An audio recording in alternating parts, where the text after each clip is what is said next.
एक समय की बात है। हिमालय की खाड़ी के किनारे एक छोटे से शांत गांव में राहुल नाम का एक लड़का रहता था। राहुल अपने क्रोधी स्वभाव और चंचल मन के कारण गांव भर में प्रसिद्ध था। उसका मन हर समय विचारों से भरा रहता था। सोचो कि उसके विचारों के तूफान ने उसके मन को एकदम बेचैन कर दिया था।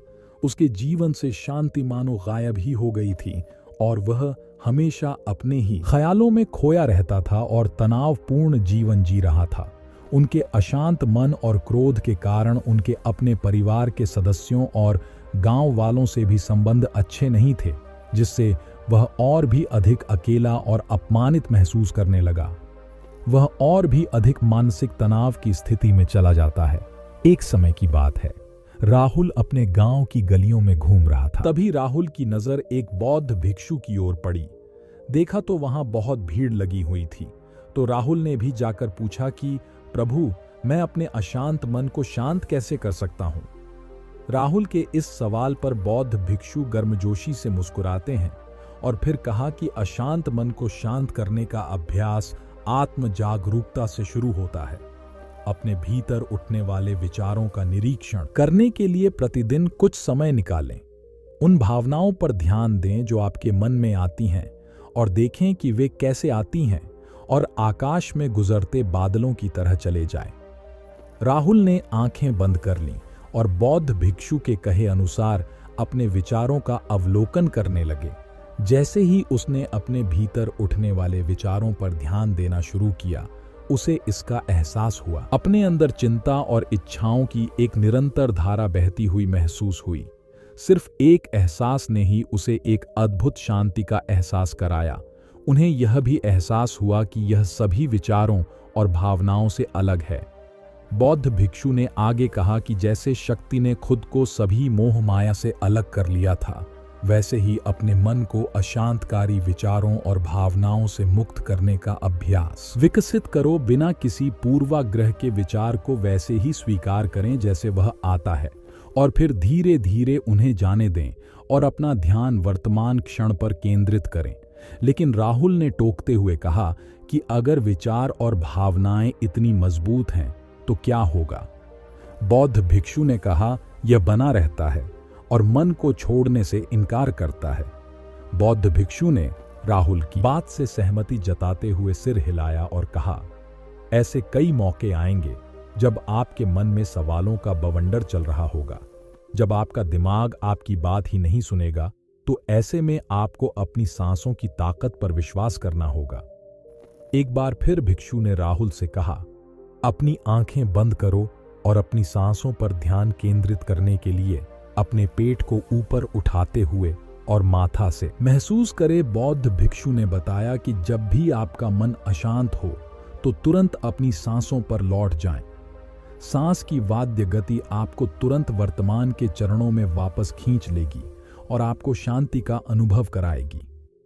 एक बौद्ध भिक्षु के निर्देशानुसार आने और जाने वाली सांसों पर ध्यान केंद्रित करने का प्रयास करें।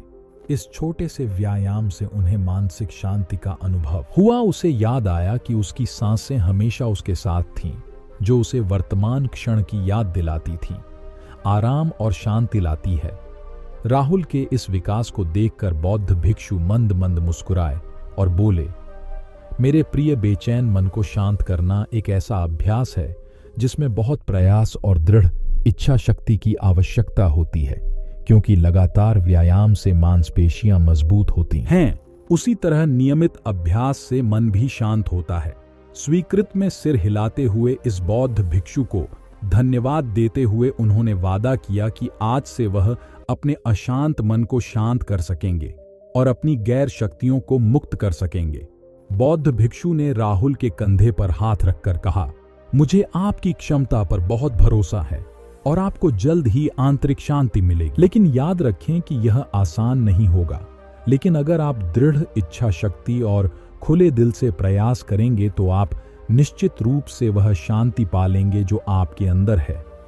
उस दिन से राहुल अपने अशांत मन को शांत करने का प्रयास करने लगा और हर दिन ध्यान करने के लिए एक अलग समय निर्धारित किया। उसने अपने मन में उठने वाले विचारों को बिना किसी रोक टोक के जाने दिया और अपनी सांसों के जरिए खुद को वर्तमान में बनाए रखने की कोशिश की। समय के साथ अभ्यास करते हुए राहुल को अपने अंदर शांति का अनुभव हुआ। जैसे जैसे समय बीतता गया, राहुल को ज्ञान और शांति का स्रोत कहा जाने लगा। अपने अशांत मन को शांत करने के लिए राहुल के पास आने लगे। बौद्ध भिक्षुओं के शिक्षक दूसरों की मदद करते समय आत्म जागरूकता की शक्ति साझा करते हैं। बौद्ध भिक्षु आंतरिक शांति पाने की शिक्षा देते हैं। इसके साथ ही उन्होंने अपनी सांसों पर ध्यान देने और अपने विचारों को मुक्त करने की कला भी सिखाई। ऐसे निवासियों का विकास हुआ और उन्हें मन की अमूल्य शांति मिली। बौद्ध भिक्षु की शिक्षाओं और राहुल द्वारा संचालित अभ्यास के माध्यम से विचारों को त्यागने और वर्तमान में जीने की कला दूर दूर तक फैल गई।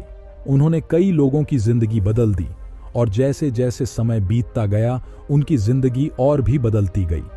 राहुल का शांत प्रभाव उसके गांव की सीमाओं से परे तक फैला हुआ था। आसपास के गांवों और शहरों से लोग राहुल के परिवर्तन की कहानी सुनते थे। उनसे सलाह लेने आते हैं। मन के बोझ तले दबे लोगों के लिए राहुल आशा की किरण बन गया। राहुल की शिक्षाएं केवल ध्यान और प्रवचन तक ही सीमित नहीं थीं, बल्कि वह रोग मार्ग के काम जागरूकता के साथ करने पर ज्यादा जोर देते थे। वह लोगों को अपनी भावनाओं के प्रति जागरूक रहने की याद दिलाते थे। दोस्तों, यह कहानी का अंत है। मुझे आशा है कि आपने इस वीडियो से बहुत कुछ सीखा होगा। तो ऐसी वीडियो के लिए चैनल को भी सब्सक्राइब कर लें। धन्यवाद दोस्तों।